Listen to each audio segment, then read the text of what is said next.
Naman ako sa deck, no? So, dito ako sa forecastle deck.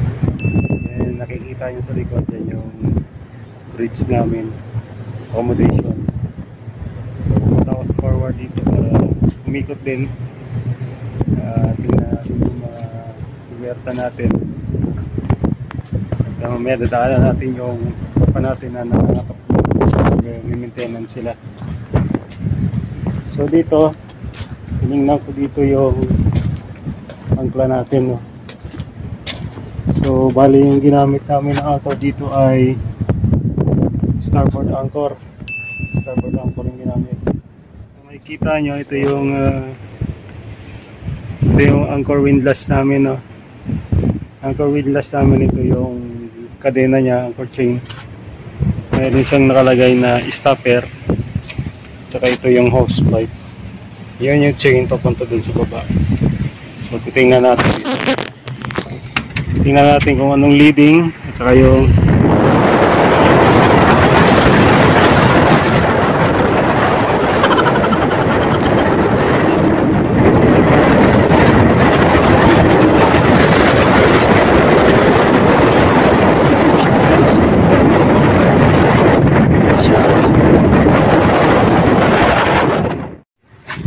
so ito nga pala yung control ng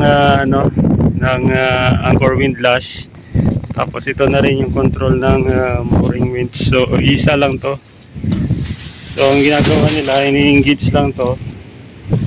Ini-engage, dinidisengage kung anong gagamitin mong kung mooring winch or anchor windlass. So ito yung control niya, no? Ito yung control niya, tapos yun yung ini-engage lang. Tapos meron siyang handle dito. I-engage mo lang siya. Tapos ito yung brake ng anchor windlass na to. Ganyan kalaki. So dapat mahigpit yan. Pero may tulong naman yan ng starter doon, yung kulay dilaw doon na bilog na yun. Tapos yun yung kadena papunta doon sa chin locker sa baba. So doon naiipon yung kadena pagka binibira yung angkla, no? So ngayon naka 5 shackles yung in the water. Yan. So yan. Ito yung mooring winch. Ito yung lubid namin. So ini-engage, dinidisengage niya. Kita nyo yung puti na yan, yung busina bar namin. Tapos yun yung ilaw. So navigational light yan, iniilaw lang yan pagka navigasyon. At yung pinakatoktok nun, yun yung anchor light sa forward. Siyempre nakaangkorahe kami. Mayroon kaming signal na black ball, one black ball lang yan. Ibig sabihin naka-anchor yung barko. So dito sa forecastle, ito yung pang tawag na pang chain wash. Sakaling nahibap ng angkla, binubuksan yan para malinisan yung kadena namin, no? Ganun din sa kabila. Kaya kulay-kulay yan kasi port side. Dito green starboard. Yan. So, nakikita nyo may mga dito, beads, mga perled, chalk. Yan, yung mga ventilation. Ito naman yung bosun store, roof hatch to, roof hatch. So dito dinadaan yung spare na lubid galing sa baba. Yan. Yan, dyan.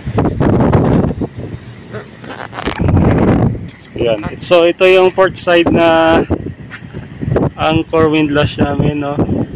So hindi ginamit to kasi yung starboard nga lang ginamit namin. Kaya makikita nyo dito, nasa taas lang to siya.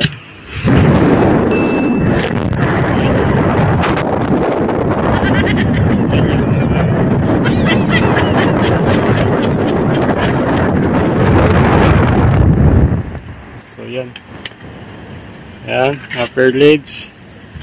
So dito makikita mo dito, nandito yung yung mga lubid namin, no. Ito yung headline, dalawang headline. Tapos dito, doon sa baba yung breastline na tinatawag. So yan lang yung dito sa forward station. So may nakalatag na rin pala kaming post dyan kasi kahapon may inspection kami, kaya hanggang dyan lang naka-prepare pa yan kasi pagdikit namin baka kaya din pa kami ng AMSA. Naka-ready na yung fire hose. So yan.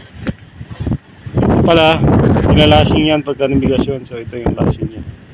So, kaya tinanggal yan kasi para ready na in case na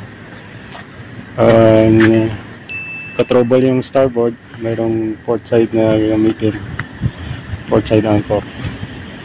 So yun lang guys, dito sa forward. Daanan natin mamaya tropa dun, mga nangangatok anong ginagawa ng mga ratings, no? So that's for now, bye bye.